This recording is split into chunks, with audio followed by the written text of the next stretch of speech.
सुनीता बहुत ही खुश हो गई और उसको तुरंत ही जाके खोल के देखी।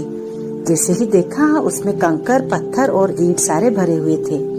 वो कुछ समझ नहीं पाई, अरे ये क्या, मुझे तो जबरदस्ती अपने घर में भेजा और फिर से गुस्सा होके ये सब मुझे भेजा है उपहार स्वरूप। ऐसे ही वो दुखी रही और थोड़ी दिन के बाद यक्ष सुनीता को लेने पहुंच गए।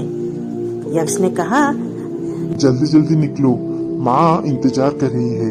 इसी तरह सुनीता जैसे ही यक्ष को देखी कुछ नहीं कहा। शायद घर से जाने का समय हो गया, इसीलिए दुख के मारे मुझे कुछ नहीं बोल रही। इसी तरह दोनों अपने गांव आ गए। सुनीता घर के अंदर चली गई और सास को देखा, उनको भी कुछ नहीं कहा। सास आश्चर्य हो गई, अरे ये क्या हुआ, अभी अभी तो आई है, मुझे कुछ भी नहीं कहा।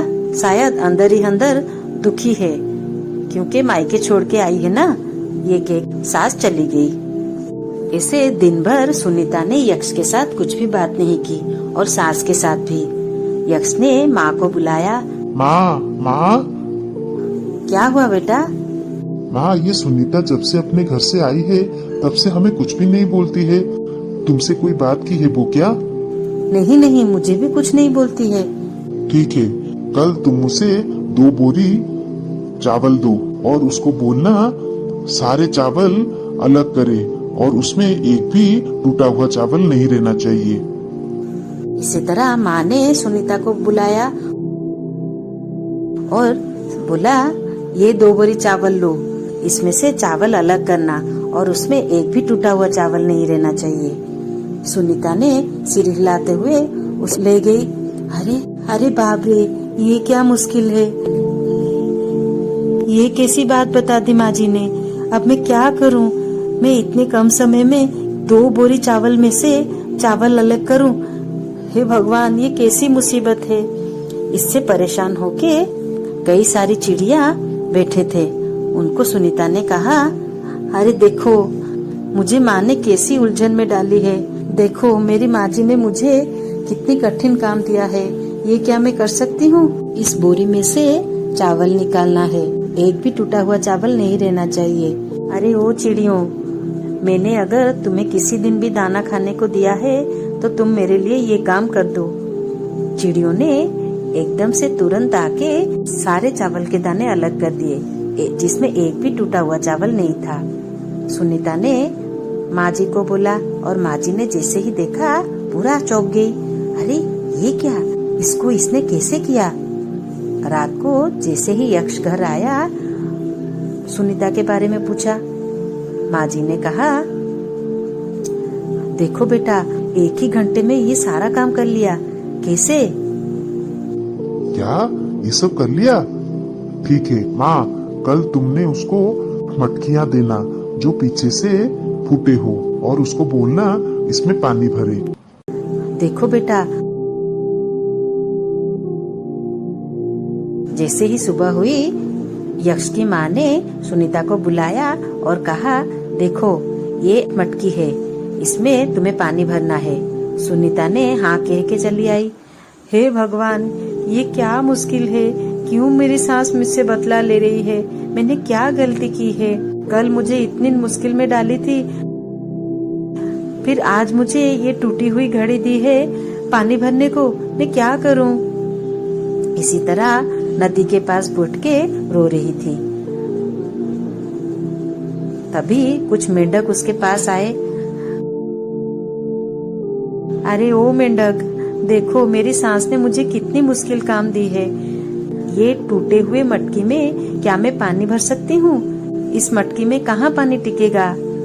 तो मेंढक ने कहा, तुम चिंता मत करो, जहाँ पर मटकी टूटी हुई है हम सब वहाँ पर चिपक जाते हैं और तुम उसी समय पानी भर लेना और तुम्हारी माताजी को दिखा देना।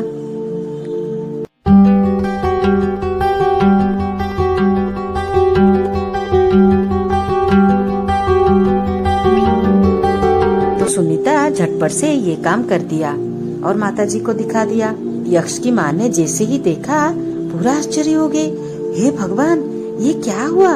ये कैसे किया इसने? और यक्ष को तुरंत ही जाके बुला लाया। यक्ष भी देख के परेशान हो गया। अरे सच में तो ये कैसे किया इसने? अब यक्ष अपने आप को संभाल नहीं पाया और जाके पूछा, सुनीता, अरे ओ सुनीता, तुम मुझसे बात क्यों नहीं करती हो? क्या कहूँ, अगर आपको मुझे इतनी परेशानी में रखनी थी, इतना दुख देना था, तो मुझे मायके क्यों भेजा? अगर आपको गुस्सा आती है मैं मायके जाने से, तो मुझे जबरदस्ती क्यों भेजा?